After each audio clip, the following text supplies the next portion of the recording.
you're under contract, and I am so excited for you. That is not an easy feat, and it's time to get started. So first and foremost, we have a couple of things that we need to take care of right out of the gate. Firstly, we're gonna work on earnest money. So you can follow along in the contract with your dates and deadlines, but rest assured, I'm watching all of these deadlines, and me and my team are here to make sure that we don't miss a beat. So the first thing with earnest money, what is it? What is earnest money? Well, it's your deposit that you're putting down on the property. Now this deposit, as long as we go through the contract process and we're moving forward to closing, that money is given to you towards your down payment and closing costs. So it's a credit at the end, but it's a little bit of money that you put up front to show the seller that we have good faith in getting the contract to the closing table. So first and foremost, we can decide two things. Do you want to do a wire transfer, which is simply a routing number and an account number information that I get from our title company? They're the ones that hold the earnest money check, and send the wire electronically? Or would you rather go to the bank and get a cashier's check made out to the title company? So we can talk through that. You let me know what you prefer, and then I will work on either an address where you can take the check or wiring instructions for you to send the wire. I'm also happy to come pick it up and take it to title for you if that's easier. So just keep me posted, okay? Once this check goes through, it is cashed and cleared, and your lender will also require a copy showing that the check has cleared your account just as part of the loan process.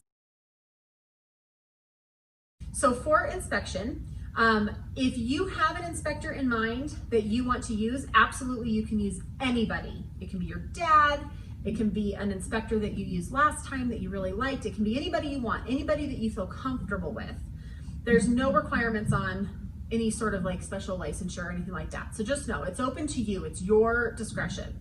If you don't have an inspector that you like or that you think does a good job, again, I've built relationships in my real estate process and career over 19 years, and I'm happy to send you some of the inspectors that I prefer and that I like working with because they do a really thorough job, okay? So let me know if you would like to talk to my inspector, or if you want me to go ahead and schedule it through my inspection company, I'm happy to do that.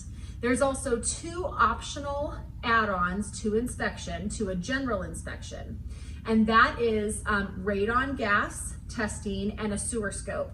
Both highly recommended. There are a couple scenarios where it may not be required or necessary. We can talk about that on a person-by-person basis. But as a general statement, I encourage my clients to get a general home inspection as well as a radon test and a sewer scope. Once we're done with inspection, we move forward to title commitment.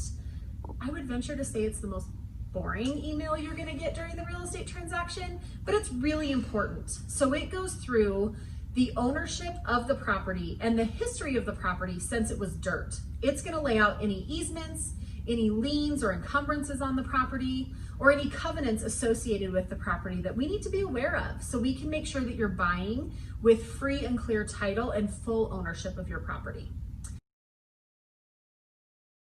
After title, if there's an HOA, we'll receive those HOA documents as well, and we want to make sure that those are in line with what you expect.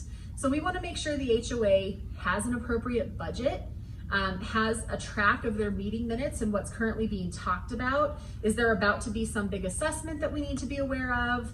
Do they not have adequate insurance on the property? All kinds of things that we'll look for during that process. Once we get past HOA documents, then we'll move forward to due diligence documents, if there are any applicable, and oftentimes there's not.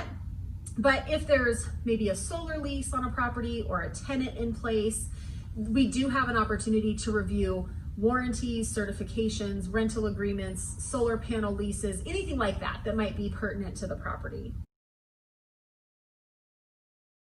And then comes appraisal. So we have an appraiser come out and tell us his value of the property to make sure it's in line with what we're agreeing to pay for it. And then we really focus on the loan and preparing documents for title so that we can have a successful transfer of ownership. And then we head to closing. So that's a brief rundown. Can't wait to talk to you more.